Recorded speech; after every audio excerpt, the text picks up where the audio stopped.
están? Bienvenidos. Esta es otra edición de Eduardo Ledesma Pregunta y hoy vamos a recibir a una licenciada en psicología con matrícula nacional y provincial, especializada en terapia cognitivo-conductual con niños y adolescentes, que ha complementado su formación con diversos posgrados en neurodesarrollo. Desde el año 2012 se dedica al ámbito clínico, brindando apoyo a niños, adolescentes y a sus familias. Ha trabajado en investigaciones con el CONICET relacionadas al desarrollo infantil y ha coordinado equipos terapéuticos enfocados en niños con autismos y otras neurodivergencias. Recibimos hoy a la licenciada Camila González. ¿Cómo estás, Camila? Hola, gracias por estar acá. Gracias. Bueno, yo te preguntaba si tenías segundo nombre, pero me decís que no, Camila Camila. González. Y si te pregunto quién es Camila González, ¿qué me decís? Bueno, soy psicóloga, que es lo que me trae acá. Soy mamá, creo que también eso hace bastante a mi formación y a mi ejercicio profesional. La mirada de mamá creo que suma un montón. Así que creo de todas maneras, tu carrera es anterior a tu maternidad, ¿no? Sí, sí es anterior, pero creo que la maternidad le dio otra visión a mi ejercicio profesional. Sí. ¿Resignificaste ahí? Okay. Resignifiqué la profesión, la conexión, o sea, siempre me dediqué mucho antes, ¿no? A niños y adolescentes, pero resignifiqué ahí con la maternidad un poco la conexión y lo que significaba y la crianza y empatizar también con los padres, claro, ¿no? Con los que están a cargo de la crianza. Y siempre me interesa esto. ¿Y por qué esta profesión? ¿Por qué psicología? Ajá. Yo lo decidí desde muy chiquita. Ajá. Yo no lo dudé. O sea, yo fui de las que desde chiquita dije soy psicóloga. Había algo en la mente humana, en ese enigma que me interesaba mucho. Y también me conmueve mucho el sufrimiento humano, ¿no? Entonces, ¿sos sensible al sufrimiento del otro? Sí, y creo que eso fue siempre, o sea, fue toda mi vida desde muy chiquita. Y la verdad es que no lo dudé, ya tenía ahí la vocación. Nosotros hoy vamos a hablar de un tema que deviene de una conversación pública mundial, que es la serie británica Adolescencia, que vamos a contar un poco para la gente que todavía no la vio. Está en una plataforma digital, está en Netflix, digamos. Y esta serie destaca por su estética sobria, actuaciones profundas, a pesar de que no cuenta con grandes estrellas, ¿no? De hecho, uno de los personajes principales es una gran revelación. Utiliza, desde el punto de vista formal, utiliza el plano secuencia para enfatizar un hiperrealismo que crea una atmósfera, muchos la calificaron como claustrofóbica, poniendo en el centro a Jamie, un joven acusado de un crimen, y explora las repercusiones en su vida y en la de su familia desde un enfoque psicológico. Un poco lo que ha generado mucha conversación es que esta trama aborda conceptos que se pusieron de nuevo, digamos, ahí bajo la lupa, como la regla del 80-20, la cultura incel, revelando la complejidad de las dinámicas sociales adolescentes. Sin embargo, la crítica que se le hizo a esta serie tiene que ver con su representación simplista, dicen algunos, del mundo adulto, mostrando a los padres como complacientes o desconectados de los problemas actuales, sobre todo de los hijos en edad adolescente. Esta desconexión resalta un contraste entre la realidad juvenil y la imagen de los adultos, surgiendo una brecha generacional que ha cambiado y que los adultos deben ser, más responsables e informados para guiar a la nueva generación. Vendría a ser una de las tantas conclusiones posibles. Pero bueno, esta es una, digamos, ¿no? La idea es un poco hablar con vos al respecto. Primero, ¿la viste a la serie? Sí, por supuesto. ¿Y qué te pareció? A mí me gustó muchísimo, me gustó desde todo punto de vista. Me parece que justamente abrió el debate. No deja de ser una ficción, o sea, no deja de estar exageradas algunas cuestiones y sabemos que cumple su función, digamos, ¿no? Claro, cumple la función. No todas las adolescencias son así, pero sí abre el debate y nos saca un poco del modo zombie que también estamos los adultos, ¿no? Con esto de las redes sociales y de las nuevas tecnologías, nos pone ahí un poco a ver qué es lo que está pasando y cómo estamos acompañando todo esto que es muy nuevo para nosotros, ¿no? Entonces a mí me gusta mucho porque empezamos a pensar, nos empezamos a preguntar, empezamos a ver. Ahora la verdad es que las consultas aumentaron en el consultorio porque todo es ¿será que lo estoy haciendo bien? ¿No? Es la pregunta. ¿Será que me puede pasar esto a mí? Bueno, pasar esto a mí, esto a mí en la ficción exagerada es una violencia extrema, es un femicidio, digamos, ¿no? De un nene de 13 años en contra de su compañera, más o menos de la misma edad. Sí. Pero primero, yo mencioné dos conceptos y por ahí para arrancar, ¿qué es la regla del 80-20? Bueno, esta regla del 80-20 viene, vamos a contextualizar un poco dónde nacen. Nacen en subculturas digitales, o sea, esto de los incels es una subcultura digital que se empezó a difundir un poco en los países del norte. Acá todavía no lo tenemos tanto, hay otras subculturas digitales que se componen, bueno, de foros, de sitios web, de redes sociales, donde se difunde un mensaje, en este caso, misógino, ¿no? Entonces, y si nos contextualizamos un poco más, ¿cuándo empiezan estas subculturas digitales? Cuando en respuesta a todo el movimiento feminista, al poder que va adquiriendo la mujer poco a poco.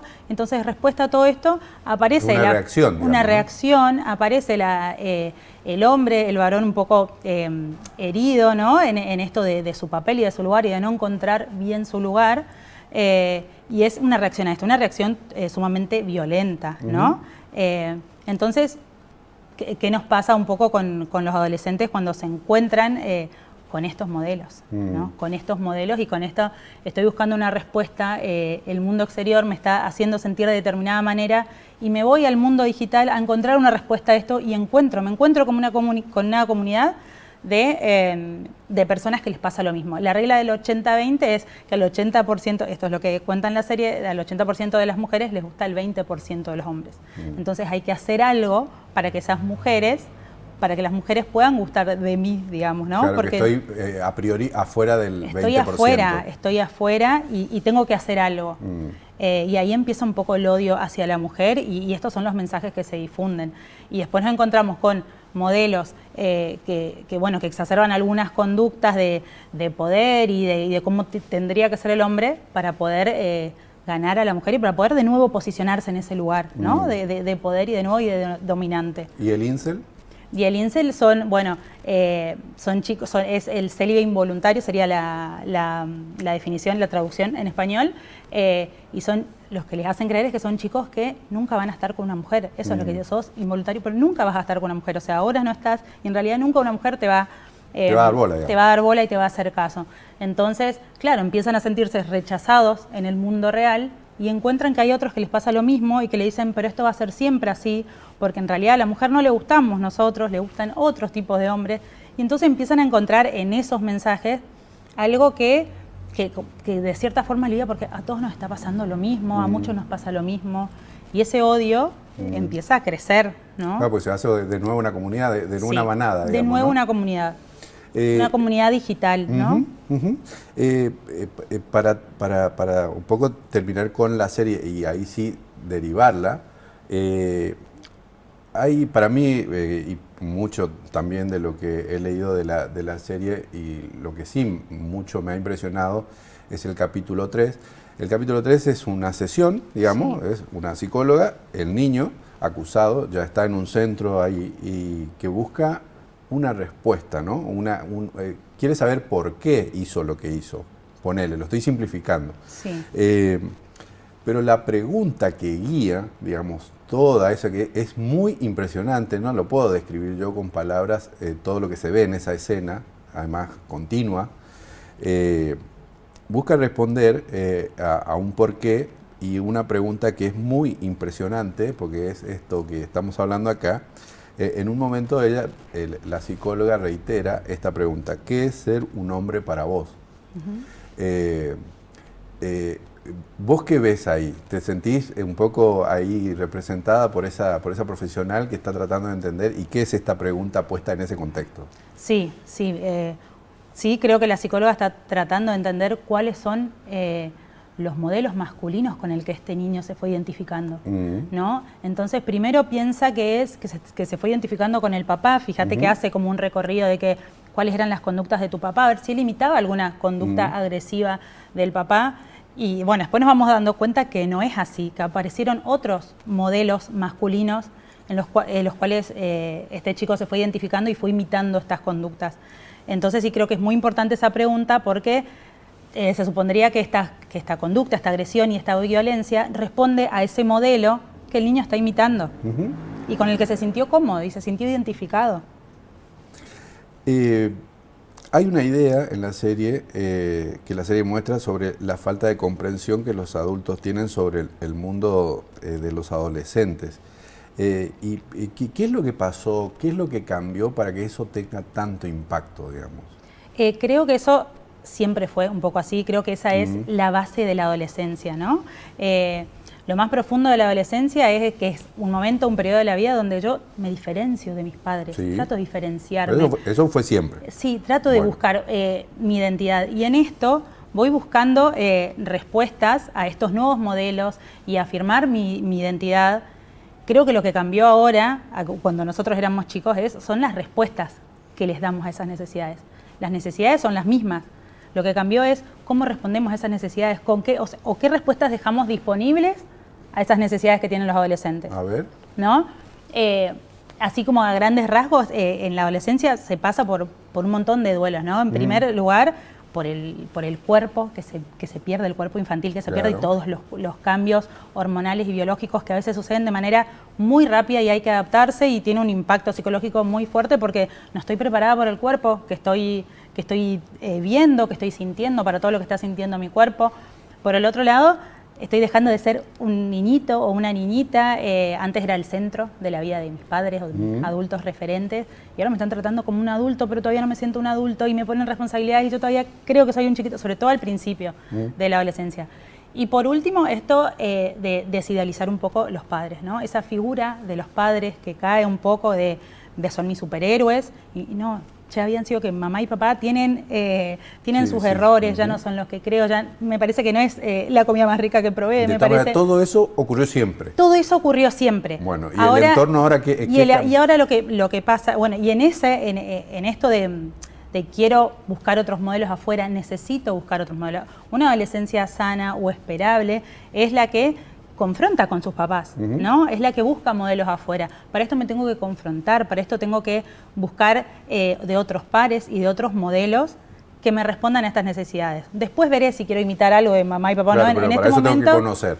Para este momento, y para eso me voy a enfrentar, voy a confrontar y me voy a pelear, ¿no?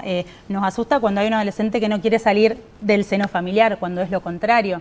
¿Qué pasa? Yo creo que ahora nos encontramos esas necesidades de validación social y de modelos, se encuentran los adolescentes con modelos que quizás no son los mejores, ¿no? No son los mejores en el sentido de que vino la tecnología para hacer como un poquito de historia. Esto también los adolescentes están como muchísimo con la tecnología, ¿no? Sí. Los infraprotegimos, por así decirlo, los subprotegimos en el mundo virtual, entonces tienen demasiado acceso. Antes se creía que no era así, antes como empezamos, la sobreprotección estaba en el afuera, ¿no? Y esto también creo que visualiza muy bien la serie. Lo sobreprotegíamos mucho del afuera porque creíamos... Nos cuidamos de los peligros en el territorio, entre comillas, real, y creíamos, esto es lo que dice la serie, ¿no? Y creíamos que estando en su habitación estaba seguro.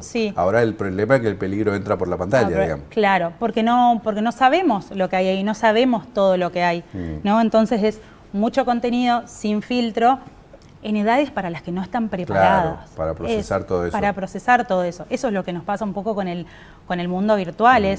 El desarrollo fue pensado, fue hecho, fue diseñado para que siga unas etapas, para que sea secuenciado.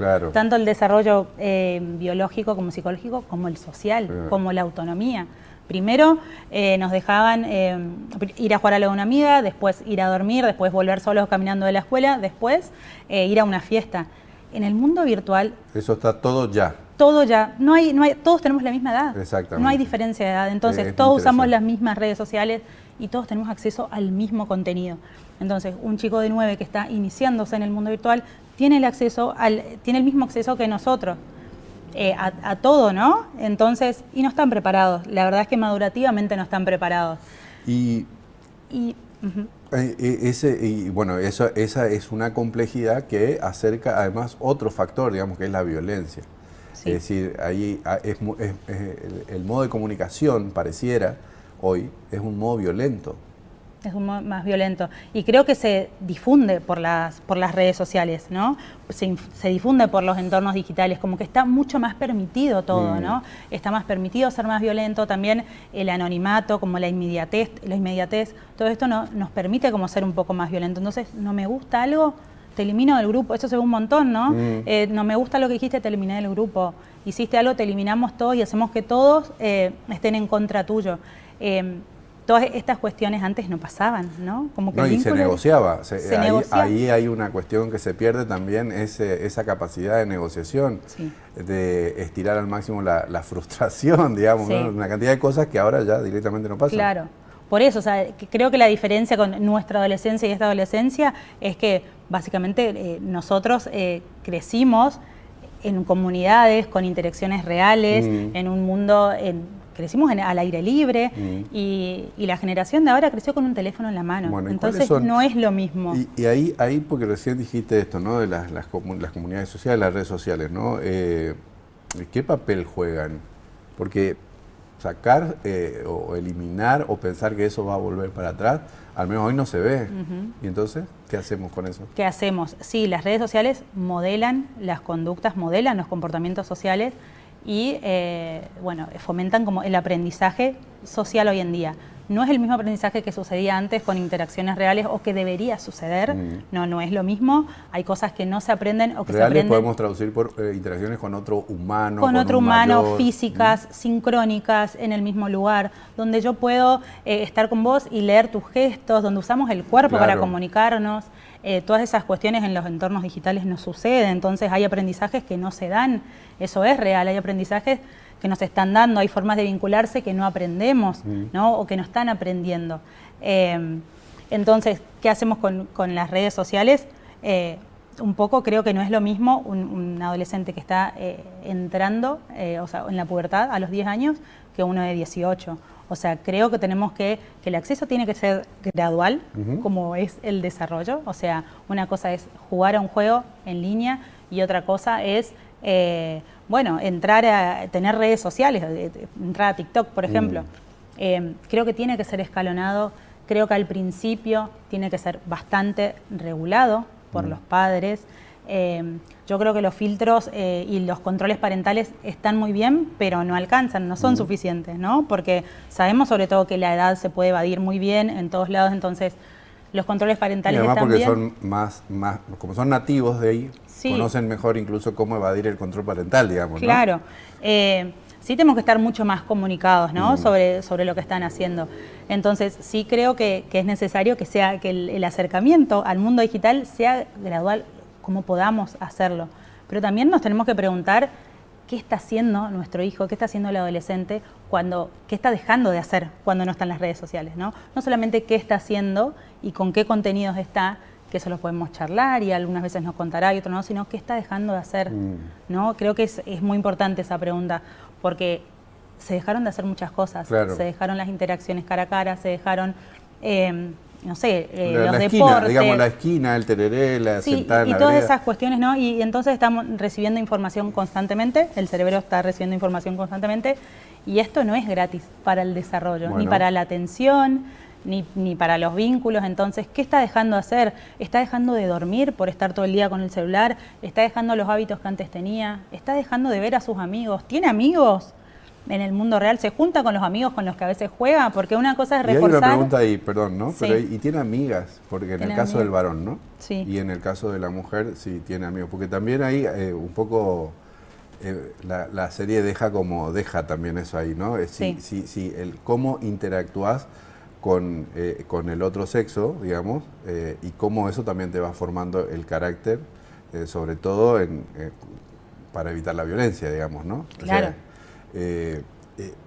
Esto que estás contando me lleva inmediatamente a una pregunta si está afectando la salud mental en los adolescentes, si vos ves eso. Sí, está afectando muchísimo de los adolescentes y de los chicos más chiquitos también. Después de la pandemia, la verdad es que la consulta psicológica aumentó un montón por casos específicamente de ansiedad. Lo que más aumentó fueron los casos de ansiedad en nenes muy chiquitos, nenes que como estaban mucho adentro, el afuera les generaba muchísimos miedos e inseguridades y tenían mucha ansiedad, tenían ataques de pánico, entonces está afectando mucho la salud mental. Y de los adolescentes se suma aparte todos estos modelos que terminan frustrando un poco, ¿no?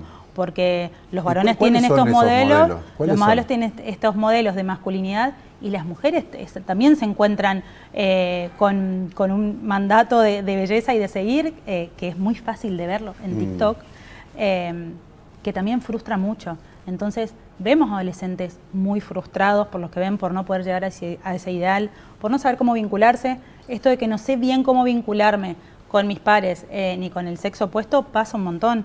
Y mucha soledad, ¿no?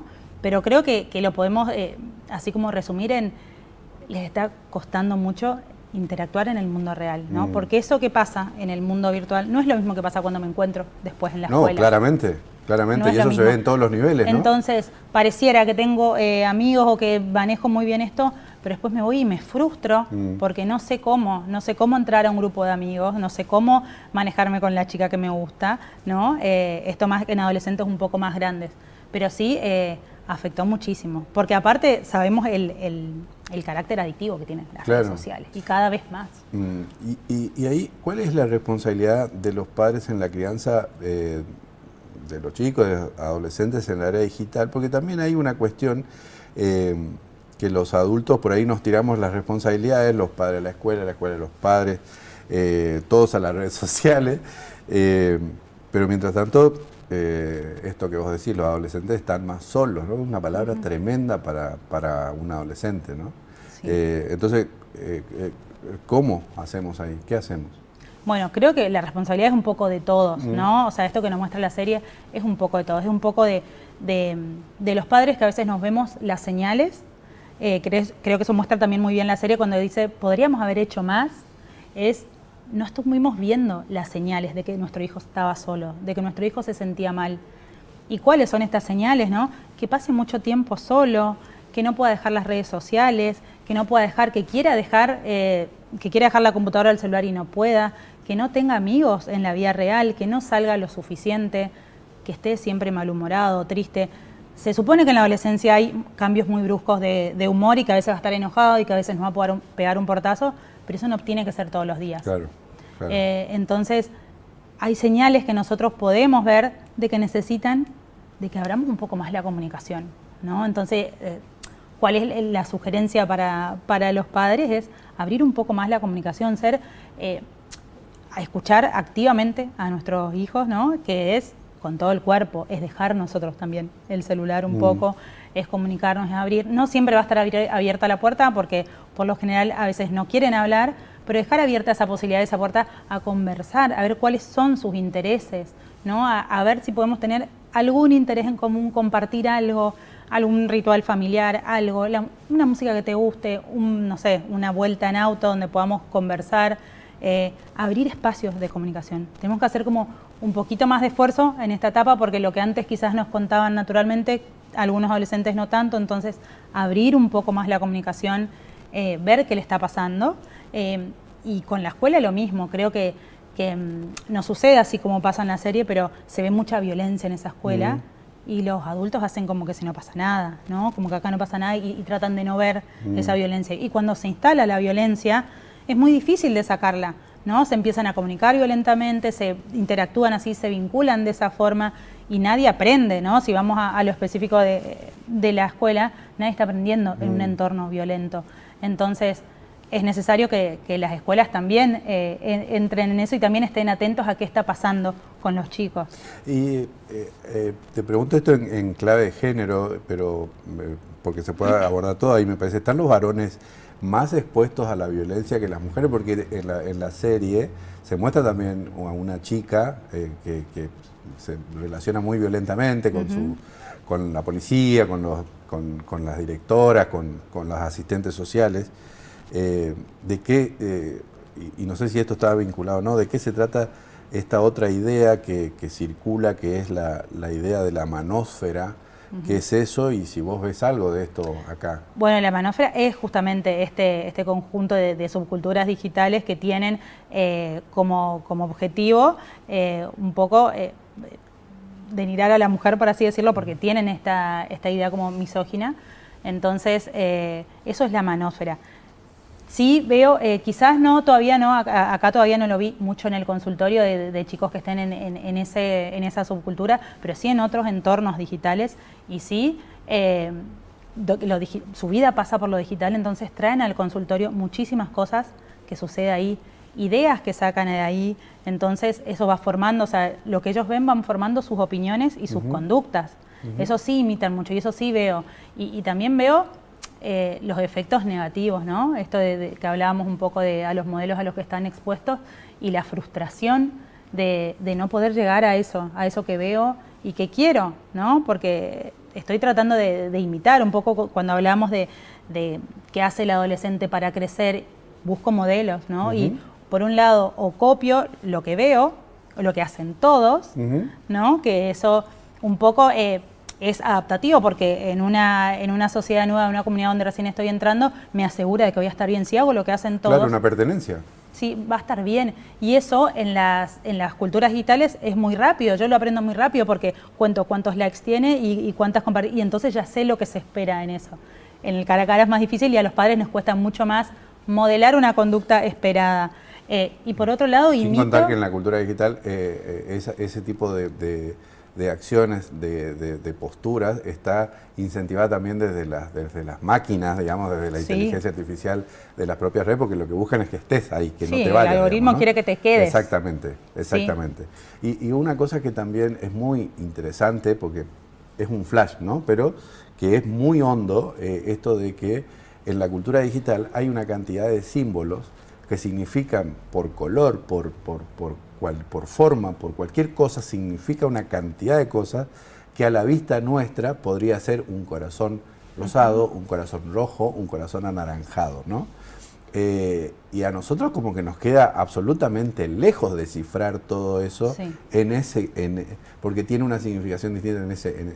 ¿Cómo hacemos ahí? Creo que está bien que no sepamos todo, no vamos a saber todo, está bien. ¿no? Nos tenemos que acercar con curiosidad al adolescente, ¿no? Como con esta actitud abierta. Justamente están codificando para que no lo sepamos. Claro, esto un poco siempre pasó, o sea, teníamos códigos con nuestros amigos y sigue pasando estos códigos con los amigos que no sabemos bien y que está bien que el adulto no sepa mientras no sea algo sumamente violento. Pero nos podemos acercar con curiosidad y ver de qué están hablando y qué les interesa y qué les gusta. A mí me preguntaban mucho al principio si yo, por trabajar con niños y adolescentes, conocía todo lo que les gusta ahora. Entonces vos conocés a todos los youtubers y sabés todo lo que se ve ahora. Y digo, no, es imposible eso. Pero eso no es lo importante es qué es lo que les importa, o sea, qué traen ellos a la consulta. ¿Qué de esto que ves es lo que te resulta importante? ¿Qué de esto que ves te interpela a vos? ¿Qué de esto, por qué me contás esto? ¿Por qué para vos esto es importante? ¿Por qué lo ves? Entonces ahí podemos sacar claves de lo que es importante para el adolescente. No importa que conozcamos todo, ¿no? Te hago la última pregunta, porque así esto también, viste, generó un impacto tan grande en todo el mundo, al punto que el Reino Unido decidió como política pública ahora que esta serie se vea en las escuelas secundarias, ¿no? ¿Cómo podemos hacer nosotros? Ya hablamos un poco, nosotros digo en tanto padres, ¿no? Pero también la comunidad educativa, ¿cómo los educadores en ese otro rol, pues son padres también, muchos de los educadores, pueden hacer una sociedad, los padres y los docentes para abordar esto que es la educación, ni más ni menos que de un adolescente, ¿no? Sí, por un lado creo que los padres tenemos que seguir con esta comunicación abierta, tenemos que estar disponibles y sensibles, son dos cualidades que siempre decimos, disponibles desde estar ahí y sensibles es poder registrar lo que le está pasando al adolescente y ser muy flexibles. Creo que tenemos que agregar esta característica que es ser flexibles con nuestros adolescentes, ¿no? Si bien los límites tienen que ser claros, puedo escuchar tus argumentos y a veces te voy a decir que sí y a veces vamos a poder llegar a un acuerdo. En el sentido de los educadores creo que lo mismo, creo que está bien limitar un poco el acceso a las tecnologías, o sea, que se usen con el fin del aprendizaje, ¿no? Está muy bien esto de ir aprendiendo aplicaciones o a usar el buscador, cosas que generen aprendizaje, que nos sirva, una herramienta que nos sirva para el día de mañana, pero sí limitar el uso en otras cosas. Está muy bien también todo lo que es la educación emocional, esto también nos deja ver la serie, que es, tenemos que enseñar a qué hacer y a gestionar las emociones, a qué hago con el enojo, qué hago con la frustración, porque la frustración y la tristeza cuando se acumula mucho, pasa esto, después exploto, ¿no? De alguna manera, no todos, pero genera mucho sufrimiento acumular esta frustración. Entonces, todo lo que son los aportes, por así decirlo, de la educación emocional está muy bien, pero también tenemos que acompañar con experiencias reales. Porque si hay algo que aprendimos de la psicología es que no alcanza con la información, que lo que genera el aprendizaje es la experiencia. Entonces, dar oportunidades para que todo esto que estamos tratando de enseñar y de decirles, puedan vivirlo, puedan ponerlos en práctica en el afuera, ¿no? Creo que esa es una de las claves. Y también ofrecer otros modelos. ¿Qué tenemos que hacer los adultos? Ofrecer otros modelos. Si los adolescentes están hambrientos de modelos con los cuales identificarse. Entonces, ahora también se está hablando mucho de nuevas masculinidades, ¿no? Todavía no tiene por ahí el impacto y la trascendencia que tienen las otras subculturas digitales, pero se está hablando de esto. Entonces, ofrecer otros modelos, tanto de mujeres como de hombres, ¿no? Porque necesitan que no seamos solamente nosotros, que sea un profesor, que sea alguien de la comunidad, que sea alguien que puedo ver en las redes sociales. Antes los ídolos le otorgábamos un saber, ¿no? Mi ídolo era, no sé, alguien que jugaba al fútbol, era un músico. Ahora los ídolos son los influencers. Claro. Entonces, que por ahí quizás no tienen un saber específico, entonces ofrezcamos modelos porque los necesitan. Voló el tiempo porque es muy interesante esta charla. Ojalá podamos tener otra ocasión para seguir hablando de este tema que nunca va a estar de más. Camila, te agradezco mucho estos minutos. Gracias a vos. A ustedes también, muchas gracias por estar ahí. Recuerden que este y los demás episodios se pueden ver en los repositorios digitales eduardo-ledesma.com, del Diario Litoral y todas las semanas por este canal. Muchísimas gracias y hasta la próxima.